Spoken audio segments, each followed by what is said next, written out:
Salut, c'est Anel. Je me demandais aujourd'hui de quoi je vais vous parler, parce qu'il s'est passé pas mal de trucs cette semaine, c'était chouette, mais je trouvais pas le sujet qui allait vraiment me stimuler pour enregistrer le podcast. Et c'est important d'avoir un bon point de départ pour pouvoir avoir des choses intéressantes à raconter.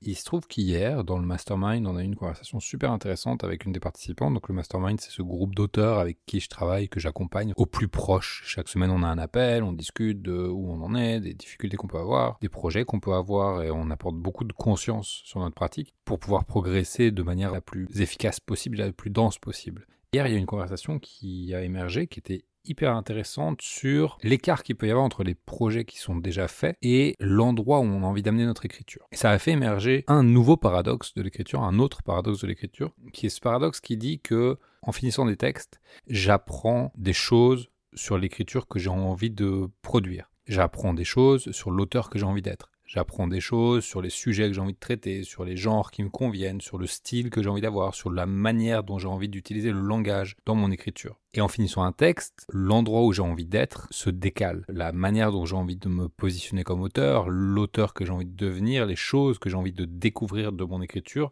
se décalent. Pendant une longue période, on va par exemple buter contre un problème, ça peut être un problème d'organisation, ça peut être un problème de structure, de construction, ça peut être un problème de savoir comment faire ressortir une émotion, ça peut être un problème de caractérisation de personnage. Enfin, il y a plein de problématiques d'écriture qui sont des points de travail, des points de technique qu'on n'a pas encore maîtrisés et que la pratique justement nous permet d'aller maîtriser, nous permet de tester, avec lesquels la pratique nous permet d'expérimenter.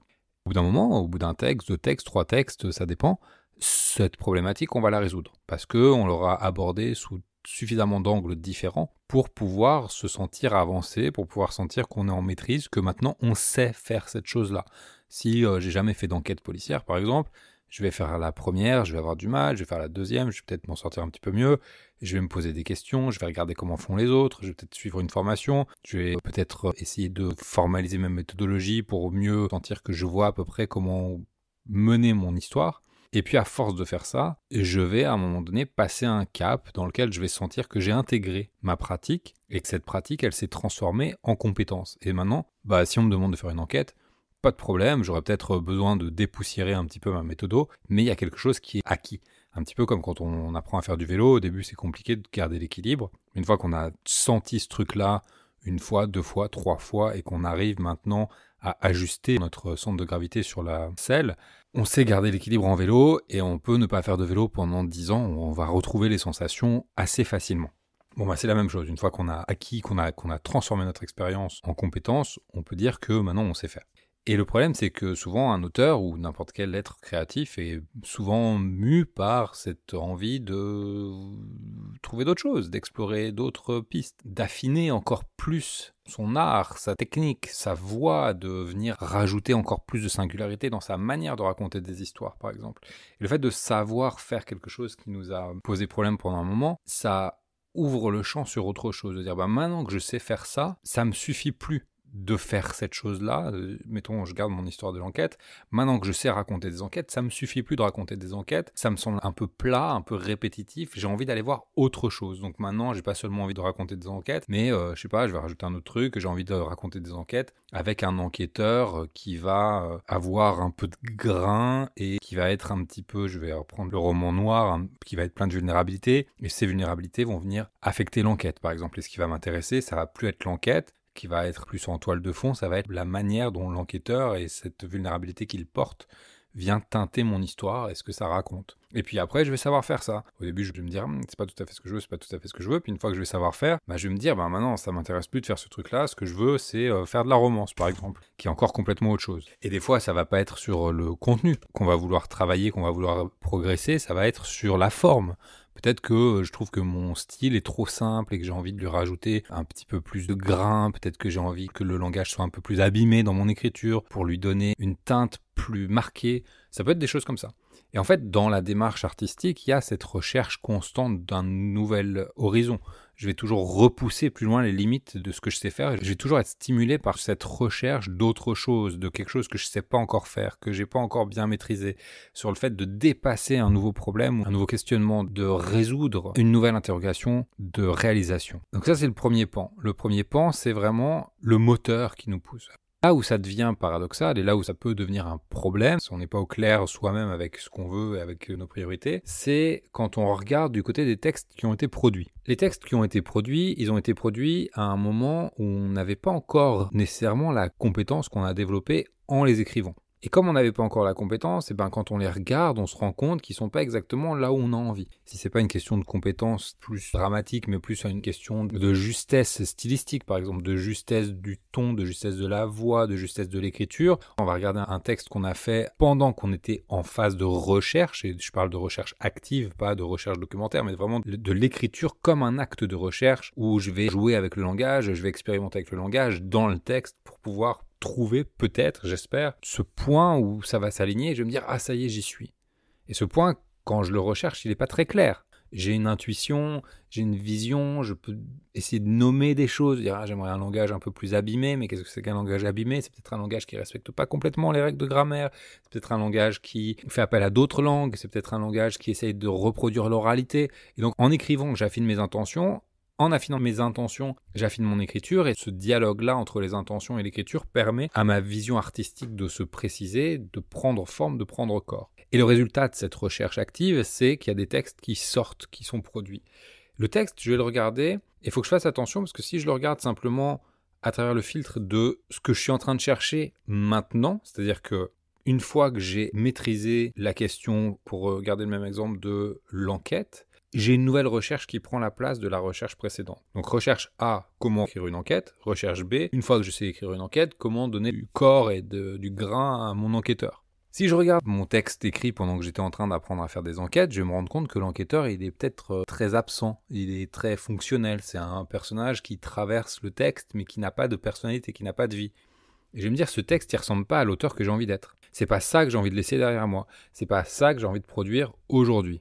Et là où ça devient problématique, c'est si ce constat du décalage entre l'auteur que je suis en train de devenir et le texte que j'ai écrit alors que je n'étais pas encore au stade de vouloir devenir cet auteur-là qui sait faire des textes d'enquête avec des enquêteurs bien marqués, avec une vulnérabilité forte et un grain de personnalité intéressant, eh ben, je vais me dire que le texte que j'ai produit, il n'est pas bon.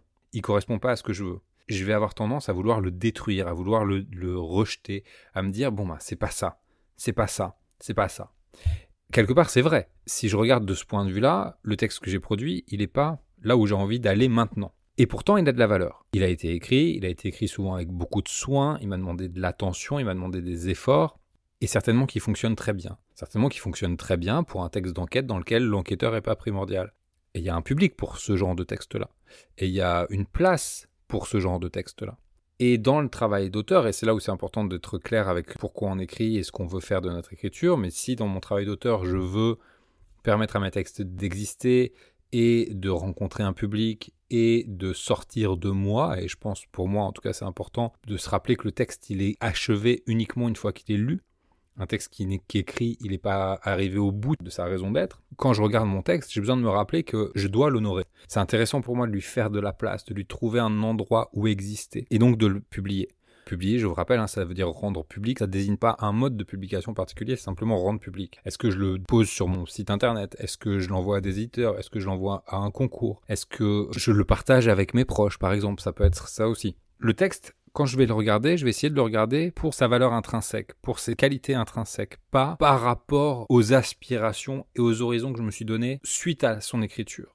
C'est là où c'est un petit peu difficile d'exprimer cette dynamique-là parce que on est sur des temporalités qui sont différentes et donc on va regarder qui on est au moment où on écrit, qui on est une fois qu'on a écrit et on va regarder le texte hors de ce contexte-là. C'est-à-dire qu'on ne va pas relier le texte uniquement à notre aspiration du moment, qui, dans 6 mois, sera encore différente parce qu'on aura écrit d'autres textes qui auront fait se déplacer encore plus notre horizon et notre aspiration. On va regarder le texte vraiment comme le ferait un éditeur, comme le ferait un agent qui va prendre un objet et qui va le prendre pour lui-même, comme un tout cohérent, comme un tout autosuffisant, et pas en relation avec une démarche artistique. Alors bien sûr, après on peut le relier à la démarche artistique et on peut le voir comme une étape de cette démarche artistique. C'est-à-dire que si dans 10 ans j'écris complètement autre chose, je vais pouvoir revenir après faire une sorte de rétrospective et dire voilà d'où je suis parti et voilà les étapes que j'ai franchies pour pouvoir arriver à ce que je suis en train d'écrire aujourd'hui. Et ces étapes, moi je pense important d'en garder le témoignage, d'en garder la trace parce qu'elles nous permettent de voir que ça a été un cheminement. Elles nous permettent de rappeler le travail qui a été fourni et qu'on n'est pas sorti de nulle part et que même si on aboutit à un moment donné notre recherche artistique, ce qui est peu probable parce que le moteur de la créativité c'est la recherche créative elle-même, c'est pas l'aboutissement de cette recherche, c'est la recherche, c'est l'acte de recherche. Même si on aboutit, on est le fruit de tout ce qui a précédé.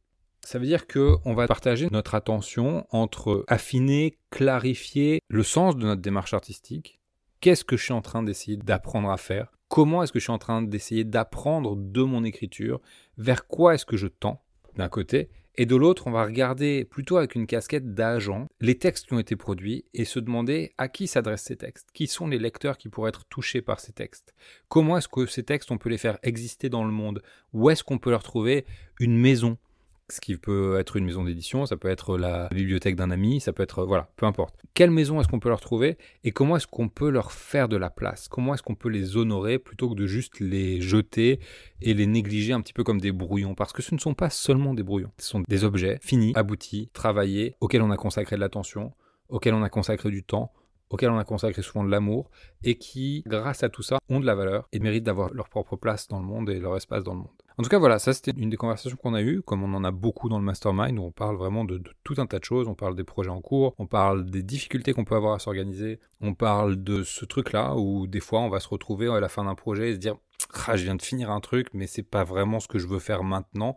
en oubliant que c'est exactement ce qu'on voulait faire quand on l'a commencé, et que c'est parce qu'on a réussi à faire ce qu'on avait projeté de faire en commençant que maintenant on peut être ailleurs dans notre démarche. Et donc tout ça, ça nous permet de regagner de la perspective sur notre pratique et de construire vraiment dans la durée une pratique durable, une pratique nourrissante, une pratique nourricière, une pratique qui est belle et qui nous satisfait et qui nous apporte beaucoup de plein de choses en fait, qui dépendent du moment, qui dépendent des moteurs de chacun, etc. Suite à ce podcast, ce qui peut être chouette pour vous, c'est de vous interroger sur où vous en êtes de vos textes, où vous en êtes de votre démarche artistique, ce que les textes que vous êtes en train d'écrire cherchent à vous apprendre de là où vous avez envie d'aller, de quel questionnement artistique ces textes sont partis, pourquoi vous avez commencé à les écrire et comment vous avancez sur ces questionnements artistiques. Peut-être quels autres questionnements artistiques émergent du fait de les écrire. On parlait aussi aujourd'hui avec une autre autrice du Mastermind du fait qu'elle était moins satisfaite du livre qu'elle est en train d'écrire, qui est peut-être plus technique, qui a demandé plus de se concentrer sur le comment structurer le déroulé des événements, comment apporter du rythme, comment travailler la narration, plutôt que sur les émotions vraiment qu'elle voulait apporter dans le livre et que ça lui manquait un petit peu dans ce projet-là. Et donc on a comme ça aussi des alternances dans les projets qu'on produit, entre le focus où on va poser notre attention d'un projet à l'autre. Des fois ça va être sur la technique, des fois ça va être sur l'émotion, des fois ça va être sur le fond, sur le moteur interne, le feu intérieur qu'on porte et qu'on a envie de mettre sur la page. Des fois ça va être sur une idée qui nous séduit et qui nous demande d'être mise en forme et comment on va la mettre en forme. Et donc tout ce cheminement-là, c'est ce que le Mastermind permet de baliser, d'accompagner avec d'autres auteurs qui sont là pour partager leurs expériences. Cette mise en commun du travail créatif permet de beaucoup normaliser les étapes qui sont pas toujours faciles, les étapes émotionnelles notamment du travail. Ça permet aussi de regagner en perspective, de reprendre de la distance, d'avoir des retours de lecture aussi parfois, on lit des choses ensemble, d'avoir des retours d'expérience, d'avoir des retours sur sa propre expérience en entendant des échos de ce qu'on vit, ou parfois en se sentant en décalage avec les autres. Ça permet aussi d'apprendre à apprivoiser ses rythmes. Le Mastermind, c'est un accompagnement sur le long terme, c'est pas un accompagnement qui est urgent, c'est pas 3 semaines et puis après vous êtes livré à vous-même, c'est vraiment comment je m'installe dans la durée et comment dans la durée j'apprivoise finalement tous les mouvements de mon écriture, toutes les étapes dans mon écriture, toutes les phases par lesquelles je suis obligé de passer et qui sont cycliques. On va avoir des moments où on est moins présent dans l'écriture, des moments où on est plus présent dans l'écriture, des moments où on est complètement immergé, des moments où on est plus à distance. Et tout ça, c'est intéressant d'apprendre à l'apprivoiser pour lui faire perdre de sa charge émotionnelle. Parce que parfois, le côté cyclique peut générer des doutes, peut nous faire remettre en question nos décisions. Et le fait de se rappeler que c'est normal, que c'est par là qu'on passe, c'est notre processus créatif, c'est aussi quelque chose qui nous consolide. Donc voilà, c'est tout ça que je voulais mettre dans la balance. Donc si vous avez envie, à partir de ce podcast, de réfléchir à votre propre écriture, vous pouvez vous poser la question de la place que vous avez envie de donner aux textes que vous avez déjà écrits, la valeur intrinsèque que portent ces textes, de les détacher, ces textes-là, de votre propre démarche artistique. Finalement, ils ont leur existence hors de vous, maintenant qu'ils ont été produits. Et à côté de ça, évidemment, vous questionnez sur votre propre démarche artistique, où est-ce que vous avez envie d'aller aujourd'hui. Sur ce, je vous souhaite un bon samedi soir, un bon dimanche, et puis à demain, je pense. Bye.